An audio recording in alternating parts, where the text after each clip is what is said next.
বন্ধুরা, আমি আমার ইউটিউব চ্যানেল কখন স্বপ্নতে আজকে আবার চলে এসেছি আমার রেসিপি ঝুলি থেকে একটা রেসিপি নিয়ে। আশা করি আপনারা সকলে ভালো আছেন, সুস্থ আছেন। Happy new year. সকল বন্ধুদেরকে জানাই শুভেচ্ছা ও ভালোবাসা, আর বড়দের জানাই প্রণাম। আজকে আমি আপনাদেরকে দেখাবো, এখানে দেখুন এগুলো চিনতে পারেন কিনা। এগুলো হচ্ছে গুগলি। এই যে এই গুগলিগুলো আমি 500 গুগলি কিনেছি।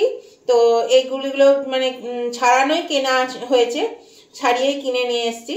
তো এটাকে আমি ভালো করে গরম জল আর নুন দিয়ে খুব অনেকবার, প্রায় 20-22 বার ধুয়েছি। খুব ভালো করে ধুতে হয়, এর যে নোংরাগুলো বেরিয়ে যায়। আর ওই গুগলির যে খোলটা থাকে, সেগুলো কুচো কুচো থাকে, সেগুলো ভালো করে বার করে দিতে হয়। সেই জন্য খুব ভালো করে ধুয়ে নিয়েছি। তো এবার এটা আমি এই কুকারে সিদ্ধ করে নেব। এর মধ্যে আমি ঢেলে দিলাম। এর মধ্যে আমি দিয়ে দিচ্ছি 1 চামচ নুন, আর দিয়ে দিচ্ছি একটু হলুদ, সামান্য একটু হলুদ দিয়ে এটাকে আমি সেদ্ধ করে নিচ্ছি। এই দেখুন বন্ধুরা, আমি গুগলিটা সেদ্ধ করে নিয়েছি, বেশ সুন্দর সেদ্ধ হয়ে গেছে। তাও এটা কিন্তু সবসময় দেখবেন যতই সিদ্ধ করুন একটু কচকচে থাকে এই জিনিসটা, এটার নিয়মিতা। তো এটা সেদ্ধ করে নিয়েছি, 4-5টা সিটি দিয়েছি। আর এখানে দেখুন এরকম আলু কেটে নিয়েছি, খানিকটা আলু এরকম ডুমো ডুমো করে ছোট ছোট। আর এখানে 3 টুকরো লঙ্কা, কাঁচা লঙ্কা নিয়েছি, এটা বড় ছিল ফাটিয়ে নিয়েছি, আর এটা গোটা আছে। আর এখানে নিয়েছি পেঁয়াজ। পেঁয়াজটাকে ঝিরিঝিরি করে, দুটো পেঁয়াজকে মাঝারি সাইজের কুচি করে নিয়েছি, এই যে পেঁয়াজটা। তো এবার চলুন আমি রান্নাটা করব। এরকম কড়াতে তেল দিয়ে দিয়েছি, তেলটাও গরম হয়ে গেছে। এখানে একটা তেজপাতা আর একটা শুকনো লঙ্কা ফোড়নে দিয়ে দিলাম। এবার আমি এই আলুগুলো দিয়ে দেব। এর মধ্যে একটু নুন দিয়ে দিচ্ছি,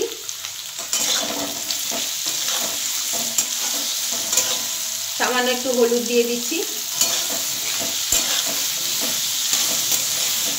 এটা নাড়াচাড়া করে আমি এটা ঢাকা দিয়ে ভেজে নেব। আমি এটা ঢাকা দিয়ে দিলাম, আঁচটা মিডিয়ামে দিয়ে দিলাম। 5 মিনিট পরে খুলছি। এরকম বন্ধুরা আমি ঢাকাটা খুলে দিলাম।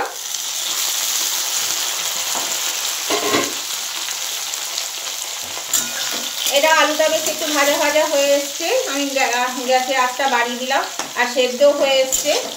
এর মধ্যে আমি এবার এই পেঁয়াজ কুচি করে রেখেছি, পেঁয়াজটা দিয়ে দিলাম।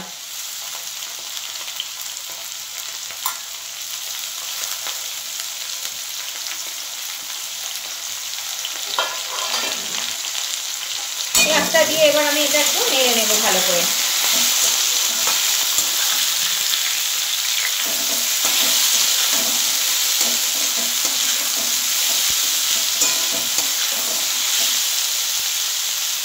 এখন আলুগুলো ভালোই সেদ্ধ হয়ে গেছে। এবার আমি এই গুগলিটাও দিয়ে দিচ্ছি এর মধ্যে। এরকম যদি করে না খেয়ে থাকেন, যারা গুগলি খান না তারাও একবার করে খাবেন, দেখবেন এটা কিন্তু পোস্ত গুগলি খুব ভালো লাগে খেতে, দারুণ খেতে লাগে। আমি তো ভীষণ ভালোবাসি, অনেকদিন পর আমি পেলাম, সেজন্যে আমার মনে হলো আপনাদের সঙ্গে শেয়ার করি। আমার খুব ভালো লাগে খেতে এটা, আর খুব উপকার গুগলি, চোখের পক্ষে ভীষণই উপকার। সেই জন্যে চেষ্টা করি মাঝে মাঝে খাওয়ার, কিন্তু পাই না এখন, সবসময় আনার জন্য আরও হয়ে ওঠে না। তো আজকে আনালাম, ভালো লাগলো, পেয়ে গেলাম, তাহলে আপনাদের সঙ্গে শেয়ার করে নিই। এই দেখুন এটা দিয়ে আমি ভালো করে নাড়াচাড়া করে নিই। এর মধ্যে দিয়ে দিচ্ছি লঙ্কা বাটা, ঝাল অনুযায়ী কাঁচা লঙ্কা বাটা। আপনারা শুকনো লঙ্কা চাইলে শুকনো লঙ্কা দিতে পারেন।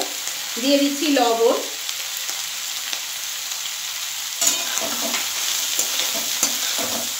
আর দিয়ে দিচ্ছি একটু হলুদ।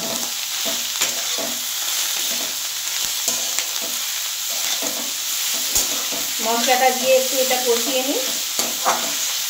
এবার বন্ধুরা দেখুন পোস্ত বেটে নিয়েছি, আমি এখানে পোস্ত দিয়ে দিচ্ছি, পোস্ত বাটা 2 চামচ, 3 চামচ পোস্ত বাটা দিয়ে দিলাম। পোস্ত বাটাটা দিয়ে একটু নেড়ে নেব। এখানে একটু পোস্ত বাটার জল আছে, আমি এই পোস্ত বাটার জলটাই দিয়ে দিচ্ছি।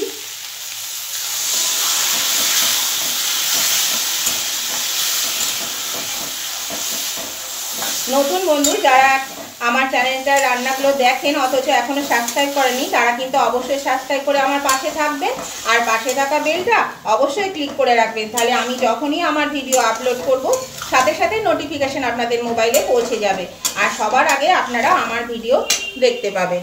উভয় বন্ধুদেরকেই বলছি, আজকের এই রেসিপিটা যদি আপনাদের পছন্দ হয়ে থাকে তাহলে অবশ্যই কিন্তু দেখতে দেখতে লাইক করতে ভুলে গেলে একটু লাইক করে দেবেন প্লিজ, আর আপনাদের বন্ধু বান্ধব আত্মীয় স্বজন সকলেই যাতে পেয়ে যায় এই রেসিপিটা তার জন্য কিন্তু প্রচুর পরিমাণে শেয়ার করে দেবেন। আর আজকের রেসিপিটা আপনাদের কেমন লেগেছে সেটা জানাতে কমেন্ট করতে একদম ভুলবেন না, অবশ্যই কমেন্ট করে জানিয়ে দেবেন আজকে আপনাদের এই রেসিপিটা কেমন লাগলো। আর যারা গুগলি খাননি তারা কিন্তু একবার হলেও এইভাবে করে খেয়ে দেখুন, আমার মনে হয় আপনাদেরও ভালো লাগবে খেতে। আমি আরেকটু জল দেব, অল্প জল দিয়ে এটা আমি ঢাকা দিয়ে দেব। এই দেখুন বন্ধুরা, বাকি জলটুকু দিয়ে দিলাম, বাটিটা ধুয়ে আর একটু জল দেব, বাটিটা পরিষ্কার করে ধুয়ে নিয়ে।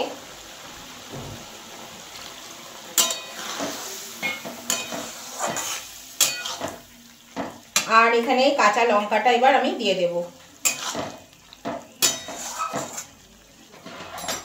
মিনিট 5-1 জন্য তাও আমি একটু ঢাকা দিয়ে রেখে দেবো। 2-1টা আলু সেদ্ধ হয়নি, এগুলো সেদ্ধ হয়ে যাবে। ঢাকা দিয়ে দিলাম, আঁচটা আমি কমিয়ে দিলাম, লো করে দিলাম। 5 মিনিট পরে ফিরে আসছি। বন্ধুরা আমি 5 মিনিট পরে ফিরে এলাম, আমি ঢাকাটা খুলে দিলাম। দেখুন এটা হয়ে গেছে বেশ সুন্দর। আমি এরকমই রাখবো, এটা তো আরও টেনে নেবে। এ দেখুন সেদ্ধ হয়ে গেছে সব আলু। আর এর মধ্যে সামান্য একটু 1 চিমটে চিনি দিয়ে দিলাম, একটু স্বাদটা ভালো হবে সেই জন্য। আপনারা চাইলে চিনিটা নাও দিতে পারেন। আমি বাড়িয়ে দিয়ে ফুটিয়ে নামিয়ে নেব।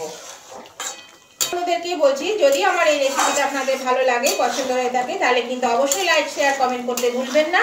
অবশ্যই লাইক শেয়ার কমেন্ট করে জানিয়ে দেবেন আমাকে যে কেমন লেগেছে আজকের এই রেসিপিটা আপনাদের।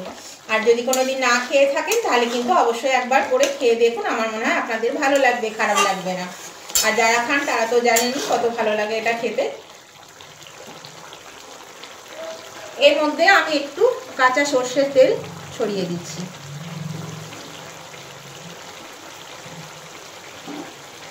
এবার এটা আমি তুলে নিচ্ছি। এই দেখুন বন্ধুরা আমি নামিয়ে নিয়েছি, এটা হয়ে গেছে। দেখুন কি সুন্দর হয়েছে, আর খেতেও খুব সুন্দর লাগে। সেই জন্য আপনাদের বলছি, যারা যদি কোনোদিন না খেয়ে থাকেন একবার কিন্তু খেয়ে দেখবেন, আমার মনে হয় আপনাদের ভালো লাগবে খেতে। আর এটা খেতেও কিন্তু ভালো আর উপকার আছে। সেই যদি ভালো লেগে থাকে অবশ্যই কিন্তু লাইক শেয়ার কমেন্ট করতে ভুলবেন না। অবশ্যই কমেন্ট করে জানিয়ে দেবেন কেমন লেগেছে আজকের রেসিপিটা আপনাদের। আর আজকের মতো আমি ভিডিওটা এখানেই শেষ করছি। আবার নতুন ধরনের ভিডিও নিয়ে চলে আসবো। ততদিন আপনারা ভালো থাকুন, সুস্থ থাকুন। Tata, bye bye.